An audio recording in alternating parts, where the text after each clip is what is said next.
សួស្តីបងប្អូនទាំងអស់គ្នាបាទថ្ងៃនេះខ្ញុំចង់បង្ហាញបងប្អូនអំពីម៉ាស៊ីនដែលយើងប្រម៉ូសិនតម្លៃ85ទីបញ្ជាក់បងប្អូនមើលគឺនៅស្អាតថ្មីអញ្ចឹងដូចក្នុងរូបអញ្ចឹង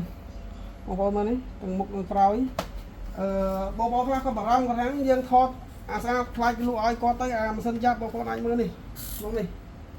ម៉ាស៊ីនមួយណាក៏ស្អាតដូចគ្នាយ៉ាងណាបងប្អូនគឺនៅថ្មីថ្មីអញ្ចឹងខ្ញុំឧទាហរណ៍មើលនេះអូខេគឺថ្មីស្អាតអញ្ចឹងដូចគ្នាទាំងអស់បើខ្លះយើងតាមបានជួនសម្អាតអានេះចំពោះម៉ាស៊ីនតម្លៃ85អានេះ125 CPU Core i5 នេះហើយចំពោះកន្លែងយើងការផ្សាយបែបម៉េចគឺអតិថិជនទទួលបានអញ្ចឹងអត់មានផ្សាយផ្សេងលក់ទៅផ្សេងទេទំហំប៉ុណ្ណាគឺប៉ុណ្ណឹងការធានាមិនគឺអញ្ចឹងអ្វីដែលយើងលក់ថោកបានគឺដោយសារយើងទិញស្តុកមកច្រើនពីមុនយើងលក់តម្លៃ95លក់រាយហើយយើងបញ្ចុះតម្លៃមួយសា85នេះគឺយើងបញ្ចុះមិនមែនចេះតែផ្សាយដូចគេណាអ្នកខ្លះម៉ាស៊ីនតម្លៃ350មកលក់ត្រឹមតែ150បងប្អូនជឿទេអាណាសម្បូរលុយខាតអត់ថ្នាក់នោះយើងគិតតែប៉ុណ្្នឹងគឺយើងអាចយល់ហើយថាការប្រម៉ូសិនខ្លះមានលក្ខណៈកុហកបោកប្រាស់មិនបងប្អូនអាចយល់ទេហើយយើងទិញមកនេះយើងទិញចំនួនមកច្រើនអញ្ចឹងយើងអាចលក់បានធូរថ្លៃបងប្អូនស្តុកយើងមិនមែនមានតែប៉ុណ្្នឹងទេបងប្អូនមើល